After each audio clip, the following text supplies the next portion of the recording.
seront connues en début de semaine prochaine. Le cœur des femmes.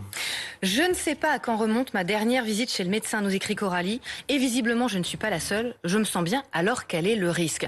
Le risque, c'est de ne pas prendre à temps une éventuelle maladie. Il y a une étude d'AXA Prévention qui montre que 3 femmes sur 4, effectivement, négligent leur santé. Évidemment, la précarité aggrave les choses. Évidemment, le Covid n'a pas arrangé non plus les choses, notamment en matière de dépistage des maladies cardiovasculaires. 200 femmes meurent chaque jour d'une maladie cardiovasculaire en France. C'est la première cause de mortalité. Bonjour Thierry Drion, merci d'être avec nous.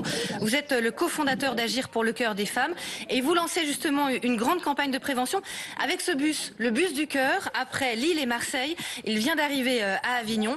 Prévenir plutôt que guérir. Absolument, vous avez parfaitement résumé. Agir pour le cœur des femmes a vocation de sauver la vie de 10 000 femmes à 5 ans. Pourquoi ? Parce que c'est la première cause de mortalité des femmes en France et dans le monde. 200 femmes par jour décèdent de pathologies cardiovasculaires et c'est une urgence à la fois médicale et sociétale. Et c'est la raison pour laquelle j'ai cofondé Agir pour le cœur des femmes avec le professeur Claire Mounier-Veillé, qui est l'une des plus grandes cardiologues françaises. Parce qu'on peut agir, on peut prévenir ces accidents cardiovasculaires, évidemment, éviter le stress, la sédentarité. Alors vous avez tout à fait raison, dans 8 cas sur 10, et c'est la bonne nouvelle, on peut éviter à ces femmes de rentrer dans la maladie. Pourquoi ? Parce que les symptômes chez une femme sont différents des symptômes chez un homme. C'est-à-dire que dès lors qu'il y a fatigabilité à l'effort, dès lors qu'il y a essoufflement, migraine, troubles digestifs, eh bien ce sont des petits signes de pathologie cardiovasculaire. Pour vous donner une autre idée, plus de 55% des femmes sont hypertendues. L'hypertension artérielle est une des sources ou une des petites portes de rentrer dans la maladie. Et donc, l'un des objectifs de cette opération Bus du cœur est de faire du dépistage en avance et de faire en sorte qu'on puisse mettre en place une prévention positive et bienveillante. Alors on le voit, ce bus et l'intérieur, expliquez-nous, qu'est-ce qui s'y passe ? Quel rendez-vous on a ? Quels examens on peut faire ?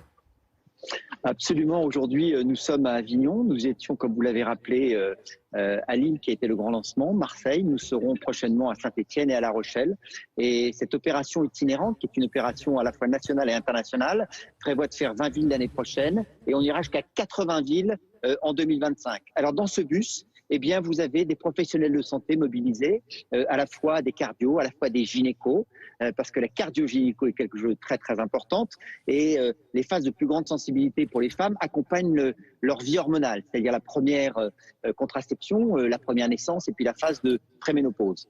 Donc dans ce bus, vous avez tout un parcours de dépistage en 7 étapes, dans lequel on fait un point en direction de ces femmes en situation de précarité, à la fois en termes de cardio, en termes de gynéco, de prise de tension, d'artères, et puis un bilan complet qui permet tout simplement de pouvoir assurer un suivi avec tout l'écosystème de santé locale.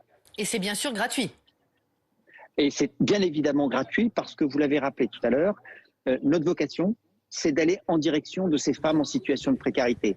Les femmes, et cette étude ELAB pour AXA Prévention l'a rappelé, les femmes ne prennent pas le temps de s'occuper d'elles.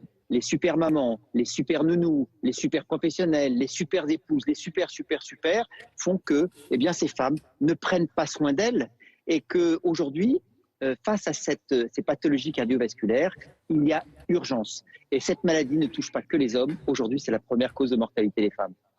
Merci beaucoup Thierry Drion d'avoir été en direct avec nous. Donc le bus qui se rendra du 27 au 29 octobre à La Rochelle et l'étape d'après ce sera Saint-Étienne début novembre. On rappelle Roselyne pour vous contacter évidemment par mail question à roselyne@bfmtv.fr, le hashtag question BFMTV aussi.